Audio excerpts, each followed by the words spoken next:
ஐஸ்வர்யா கருத்தரித்தல் மையங்களில் ஜனவரி 30 முதல் பிப்ரவரி 5 வரை இலவச ஆலோசனை மற்றும் சிகிச்சைகளில் மாபெரும் சிறப்பு சலுகை. மக்களவையில் உரையாற்றாமல் மாநிலங்களவையில் உரையாற்றிய பிரதமர் மோடி. கடும் அமளியில் ஈடுபட்ட எதிர்க்கட்சி உறுப்பினர்கள் பிரதமரின் உரைக்கு எதிர்ப்பு தெரிவித்து வெளிநடப்பு.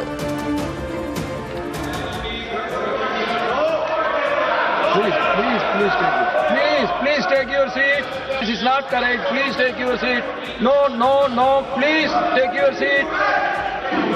आप बैठिए please. आप बैठिए please.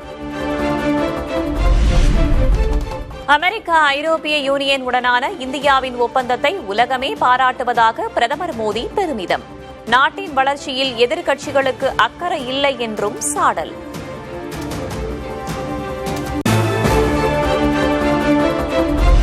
காங்கிரஸ், திமுக, திரிணாமுல் காங்கிரஸ் கட்சிகளை கடுமையாக விமர்சித்த பிரதமர் மோடி. பல தசாப்தங்களாக ஆட்சியில் இருந்தவர்கள் தங்களது பாக்கெட்டுகளையே நிரப்புவதிலேயே குறியாக இருந்ததாக குற்றச்சாட்டு.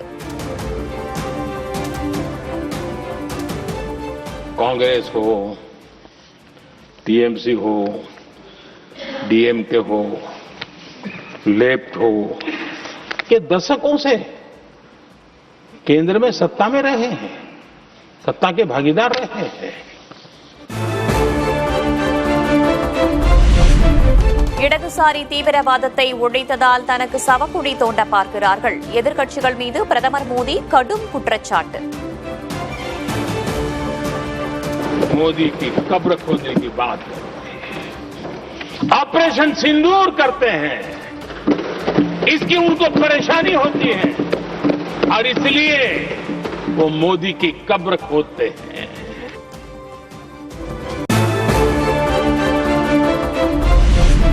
மக்களவையில் குடியரசுத் தலைவர் உரைக்கு நன்றி தெரிவிக்கும் தீர்மானம் முதல் முறையாக பிரதமர் பதிலளிக்காமலேயே நிறைவேற்றம். எதிர்க்கட்சிகளின் கடும் அமளிக்கிடையே நிறைவேற்றப்பட்ட தீர்மானம்.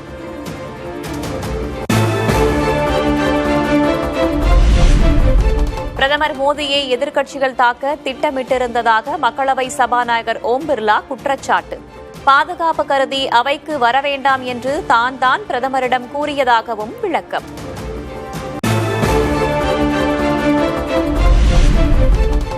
பிரதமரை தாக்க முயற்சி என்ற குற்றச்சாட்டு அப்பட்டமான பொய் என்று பிரியங்கா காந்தி மறுப்பு. சபாநாயகருக்கு பின்னால் பிரதமர் ஒளிந்து கொள்வதாகவும் விமர்சனம். Opposition benches are going to protest. And I'm sorry, but the Prime Minister is now hiding behind the Speaker. They are making the Speaker say all this. Because yesterday he did not have the guts to come in the House. What? Because 3 women were standing in front of his bench? What nonsense is this?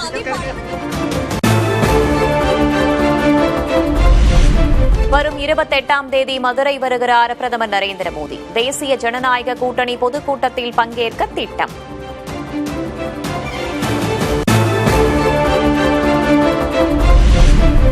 முதல்வர் தலைமையில் நடந்த அமைச்சரவை கூட்டத்தில் இடைக்கால நிதிநிலை அறிக்கைக்கு ஒப்புதல். 34,237 கோடி ரூபாய் மதிப்பீட்டிலான முதலீட்டு திட்டங்களுக்கும் ஒப்புதல் அளித்த அமைச்சரவை.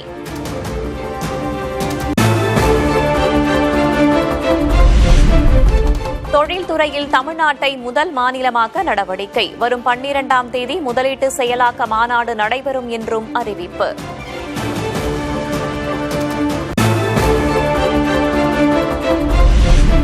நகைச்சுவை மன்னர் கலைவாணர் NS கிருஷ்ணனுக்கு சிலை. சென்னை கலைவாணர் அரங்க வளாகத்தில் நிறுவப்பட்ட சிலையை திறந்து வைத்தார் முதல்வர் MK ஸ்டாலின். நகைச்சுவை மன்னர் கலைவாணர் NS முதலமைச்சர் அவர்கள்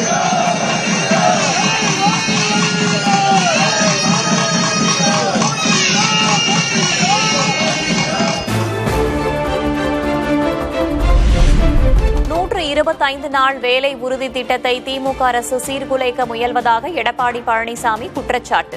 வரும் 13ஆம் தேதி அதிமுக சார்பில் மாநிலம் தழுவிய போராட்டம் நடத்தப்படும் என அறிவிப்பு.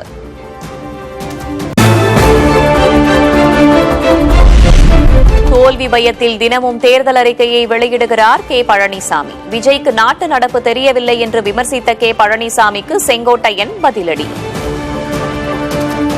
தோல்வி பயம் என்பது அவளுக்கு ஏற்பட்ட காரணத்தின் அடிப்படையிலே தான் இதுபோன்ற கருத்துக்களை வெளிப்படுத்திக் கொண்டிருக்கிறார்களே தவிர இன்று பார்க்கின்ற போது உங்களுக்கு தெரியும், ஒவ்வொரு நாளைக்கு ஒரு தேர்தல் அறிக்கை, ஒவ்வொரு நாளும் சிந்தித்து தேர்தல் அறிக்கை கொடுக்கிறார் என்று சொன்னாலே எவ்வளவு தோல்வி பயம் இருக்கிறது என்பதை நீங்கள் புரிந்து கொள்ள வேண்டும்.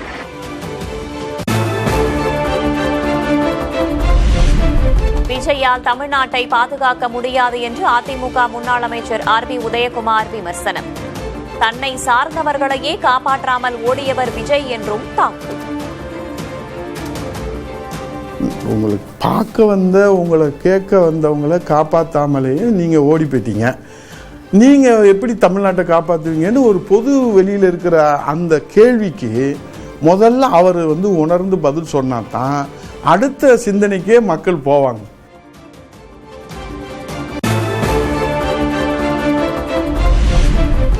மகாத்மா காந்தி ஊரக வேலைவாய்ப்பு திட்ட பெயரை மாற்றுவதற்கு எதிர்ப்பு. செல்வ பெருந்தகை தலைமையில் பேரணியில் ஈடுபட்ட தமிழ்நாடு காங்கிரசார்.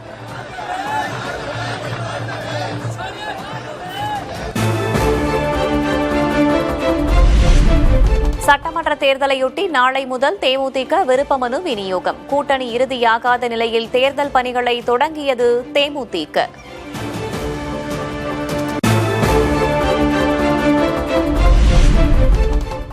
தமிழக சட்டமன்ற தேர்தல் தேதி இந்த மாத மத்தியில் வெளியாகிறதா? 12, 13 ஆகிய தேதிகளில் ஆய்வுக்காக சென்னை வரும் தலைமை தேர்தல் ஆணையர் ஞானேஷ்குமார்.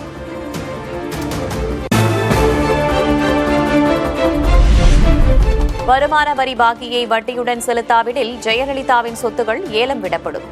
சென்னை உயர்நீதிமன்றத்தில் வருமான வரித்துறை தகவல்.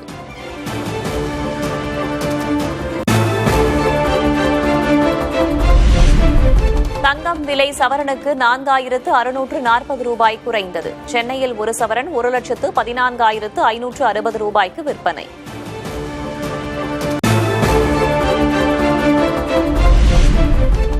வெள்ளியின் விலை கிலோவுக்கு 20,000 ரூபாய் குறைந்தது. சென்னையில் 1 கிராம் வெள்ளி 300 ரூபாய்க்கு விற்பனை. மடப்புரம் கோவில் காவலாளி அஜித்குமாரை தாக்கச் சொன்னது யார்? நிகிதா அளித்த பொய் புகார் தொடர்பாக முறையாக விசாரிக்க அஜித்குமாரின் தாய் மாலதி கண்ணீர் பேட்டி. யார் எடுத்ததை பார்த்தது? இந்த நிகிதா என்ற மேடம் பொய் புகார் கொடுத்திருக்காங்க. யார் சொல்லி கொடுத்தாங்க? பெரியட்ல இருந்து உத்தரவு வந்துச்சு, நாங்க அதனால அந்த உத்தரவு படி செஞ்சோம் அப்படின்னு இந்த போலீஸ்காரங்க 5 பேர் சொல்றாங்க. அந்த 5 பேர் பெரிய இடங்கிறது யாரு?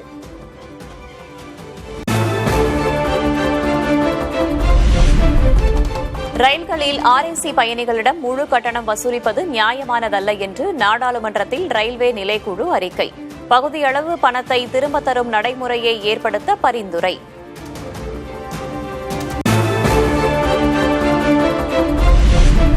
காசாவின் பல்வேறு பகுதிகளில் இஸ்ரேலிய படைகள் மீண்டும் தாக்குதல். 21 பேர் உயிரிழப்பு, கட்டடங்கள் இடிந்து சேதம். ஐஸ்வர்யா கருத்தரித்தல் மையங்களில் ஜனவரி 30 முதல் பிப்ரவரி 5 வரை இலவச ஆலோசனை மற்றும் சிகிச்சைகளில் மாபெரும் சிறப்பு சலுகை.